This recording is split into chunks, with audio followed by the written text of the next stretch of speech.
three lads in the studio with skinheads. I'm going to say hello to James Ward. Hiya. People may know James from the Sports Zone. Yeah, I'm doing this one, and then I'm on later with Rob and the team. And we've also got Reece Hallam. Hello there, everyone. And also Ross Thompson. Are you all right? Yeah. And, they're sporting fantastic haircuts there. And I must say that Reece has got these most fantastic sideburns that go right down to the bottom of his chin. Me and Ross can't compete with that. Yeah, we can't compete. You can't. Sometimes some people grow better ones or stronger ones than others don't.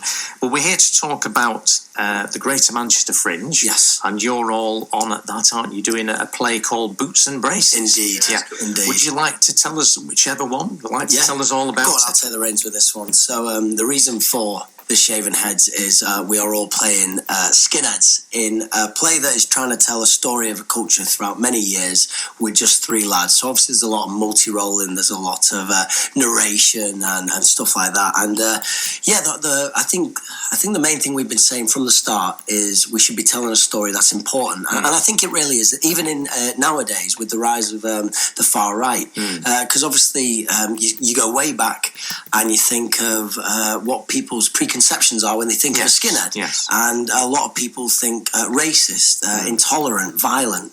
And that's just not the way it always was. And we want to dispel the myth that all skinheads are neo-Nazis and racist, because that's just not the true roots of the culture. Yeah.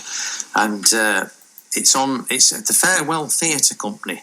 Is that right? That's us. Yes. That's us. So you're looking at him. You're looking at him. So who's done the writing? So, well, it's first started about 18 months ago when me and Reece were at uni, and us two and a lad called Danny, we wrote the play, but it was only about 20 minutes long just because it had to be for uni. And then since then we always knew we wanted to go further with it.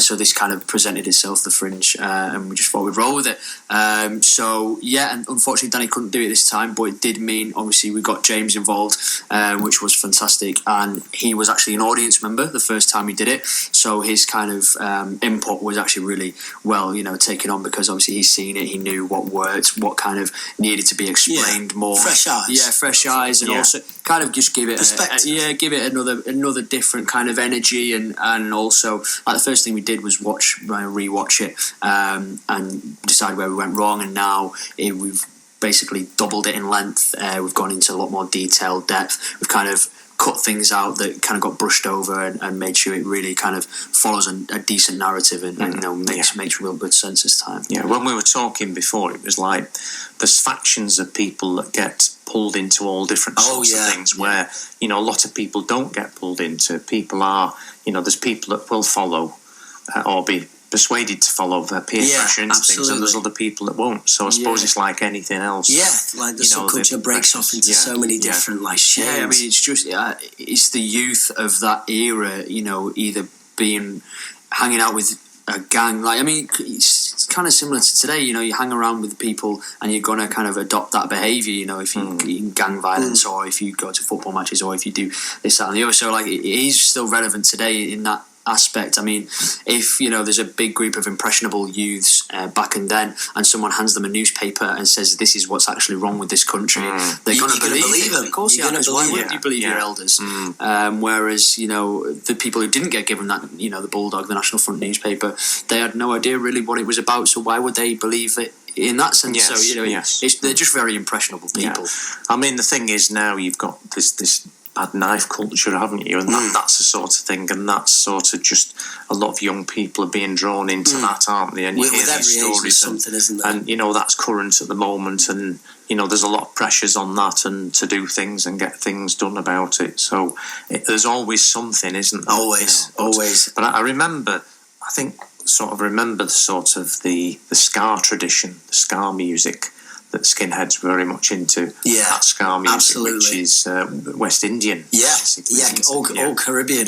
Reece has kind of got the music front. Yeah. So obviously when the Jamaicans came over with the Windrush generation, they brought with them a lot of new music, such as ska and reggae, and then the white working class youths of the London and areas, they started to listen to it, and then they both had this common interest of new music and these new styles that they're bringing over. Yeah, And it had a resurgence, didn't it? In the late 70s, early 80s, you know. And I was only young then, and I thought, wow, it was great stuff. It's very telling of the culture, I think, because that's what the culture does within itself. The same with the music. It goes through like phases, and I think it dips in popularity and fame, all to do with like the zeitgeist and what's going on at the time, like with politics and music, fashion, football. These are the main things that skinheads stick to within the main what things they're proud we focus for. on in our play as well, is it? Yeah, the music, the fact, and it's always changing, changing from the 60s until now. It's never been static, which we find very interesting. And music is one of the things that brings a lot of people together, isn't it? Music really gels people, you know. I mean, but also on the flip side, you know, when we have been researching it and stuff, we found out that, you know, for example, I kind of, apart from, you know, Roddy Moreno and the Oppressed and stuff, you know, Sharp, Skinheads Against Racial Prejudice, I did kind of, you know, as we talk about in the play, it makes the culture sort of predominantly British, because, you know, that's what brings the National Front in, and that's what causes the big gang fights, and that's why, you know, gigs aren't gigs anymore, they're kind of just fights, well, you know. There's a lot of sort of, but you got that with the rockers though, didn't you? The mods and the rockers. Absolutely. But it's on. So tell us when it's on. It's on you got a couple of shows. So we've got 2 shows. So first one being this Friday, 12th of July. It starts at 7:30. It's only about 50 minutes, and then the following night as well, Saturday the 13th of July, again 50 minutes. On both nights though, we do have an optional post-show discussion, and I think that's kind of vital, just because there will be inevitable questions. It's you know, we can't cover everything. It's 50 years of culture in 50 minutes. You know, so literally. You know, the first time we put it on, we had so many people asking us, you know, what about this? What about that? We just literally could not get through. So it's easy to be able to educate people about things they didn't know, or they'd know a little bit. They wouldn't know the full details. Like, you've obviously researched it, and you know it's been a lot of research, over 3 months of research into it. So because it is an educational piece. As much as we want it to be powerful and entertaining, it is an educational piece. It's teaching people about a culture that wasn't long ago, but long forgotten. And something that we haven't mentioned yet, it's docu-theatre. So about 75 to 80% of the script, even more I'd say, is made up of other people's words. And we take that from, this is all in the research element of it, we take that from newspaper articles, documentaries, films, propaganda. Interviews that we've done ourselves. Everything in between. And we take other people's words and writings, and we make it into a script, and the rest of it is just piecing it together. And that makes it a lot easier and harder in a way, because you don't technically have to write too much, but you have to piece together people's words that were never meant to be together, and you have to bridge them, because I think the main thing I've noticed, me personally, that the whole skinhead culture disagrees within itself. There's so many subcultures within that subculture, and no one seems to have... There's a line in the play. You ask 2 skinheads what it means to be a skinhead, and you'll get 3 different answers. And it's very true. And I think that's been our biggest challenge, is trying to show every aspect of the culture in a way that's fair and doesn't show bias to any particular side, and educate the audience as much as possible.